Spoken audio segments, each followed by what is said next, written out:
Jusqu'à 9h, Good Morning Business. Et on en a assez peu parlé jusqu'à maintenant de ce thème de l'emploi. On est avec Alexandre Viros, président d'Adecco France. Merci d'être avec nous ce matin. Vous avez entendu d'ailleurs cet appel de Jean-Claude Maillard, le PDG de Figeac Aéro, qui nous dit que lui, son gros problème actuellement, c'est pas la transition, c'est pas les pénuries ou l'approvisionnement, c'est les mains, c'est la main d'œuvre. Oui, c'est la question de la pénurie de main-d'œuvre est une question cruciale des prochaines années. Notamment dans l'aéronautique. Notamment dans l'aéronautique, mais pas que. Mais en vous écoutant, je me disais que malheureusement, dans cette campagne, je crois que le grand absent, ça a été l'emploi, indirectement peut-être par le pouvoir d'achat, mais c'est une question tout à fait centrale dans la vie des Françaises et des Français. Elle n'a pas été abordée. C'est une question centrale dans les entreprises. Elle n'a pas été abordée. C'est une question centrale pour l'équilibre économique de notre pays. Et ça n'a pas non plus été abordé. Donc ça, je pense que le prochain quinquennat doit se saisir de cette question avec beaucoup plus de sérieux que ce qu'on a vu dans la campagne. Et là, on a un peu d'inquiétude sur la conjoncture, sur évidemment la situation internationale, sur les pénuries. Et vous n'avez pas senti, vous êtes le meilleur baromètre en matière de recrutement, un léger tassement de ces tensions sur le marché de l'emploi? Elles sont toujours là, elles n'ont pas disparu? Attention, c'est important. Il y a deux choses. Si on prend ce quinquennat, on voit une baisse importante du taux de chômage. Il y a des raisons de s'en réjouir. On voit des actions, des initiatives fortes prises en matière d'apprentissage. Ça aussi, c'est positif. Ce n'était pas le cas de notre pays avant. Ça, c'est très bien. On n'a fait que la moitié du chemin. Il y a quand même encore 6 millions de personnes inscrites au chômage. Et là, les 6 millions, il faut rappeler le chiffre, c'est ABC, c'est-à-dire sans aucun emploi ou de l'emploi partiel, souvent contraint. Mais parmi ces personnes-là, vous avez des gens extrêmement éloignés de l'emploi. Et là, c'est très difficile de les ramener vers l'emploi. Donc ça, c'est quand même un premier sujet, puisque pour faire cette deuxième partie du chemin, ce sera sans doute plus compliqué que la première partie, premièrement.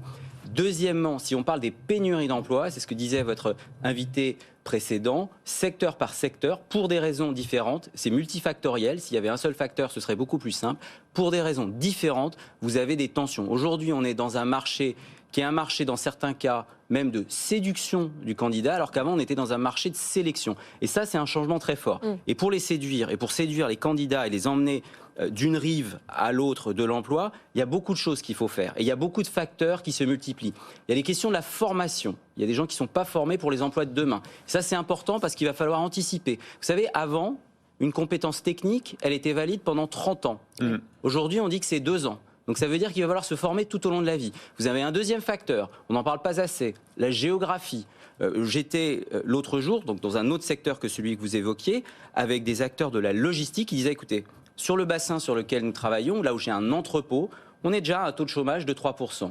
Mais on a encore des besoins. Et à côté, on n'arrive pas à recruter des gens dans des zones où le taux de chômage, lui, est plus élevé. Et ça va être de plus en plus difficile, puisque s'il y a de la pression, notamment sur l'essence... La résistance française à la mobilité. Il y a une question, il y a la question géographique dans l'emploi en France, c'est une question fondamentale de géographie humaine. On n'arrive pas à la traiter, parce qu'on est aussi un pays de propriétaires, c'est des choix qui ont été faits, parce que dans la culture française, peut-être que déplacer, c'est moins important, mais aussi, quand vous avez un prix de l'essence qui est de plus en plus élevé, moi aujourd'hui, j'ai vu des candidats qui disent je ne peux pas accepter cet emploi-là parce que c'est trop cher de me déplacer.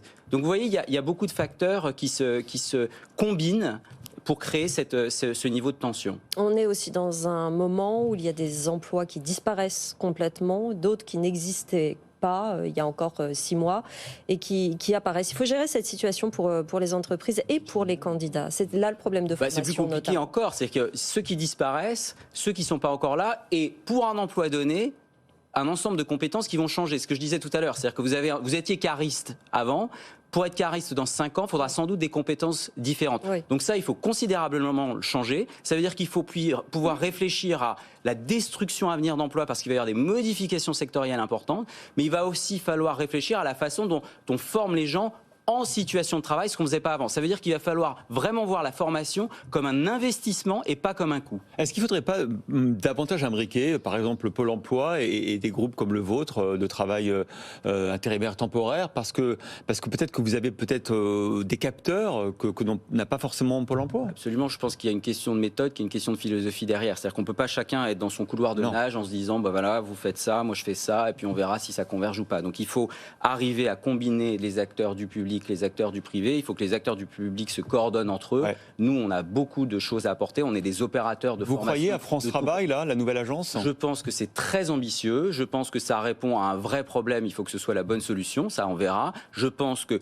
combiner différents acteurs au sein de France Travail dans une logique de guichet unique, pourquoi pas? En tout cas, faire des passerelles, c'est une bonne chose. Et faire plus de passerelles avec les acteurs du privé. Je rappelle, nous, on forme énormément de gens, on forme utile, on forme d'un secteur à un autre. Pendant la crise, il y a 25% des intérimaires qui sont passés d'un secteur à un autre. Donc ça veut dire qu'on a créé de la fluidité et on a redonné la maîtrise de sa trajectoire professionnelle à des gens qui l'auraient perdu autrement. Merci Alexandre Viros, président d'Adecco France, d'être venu ce matin.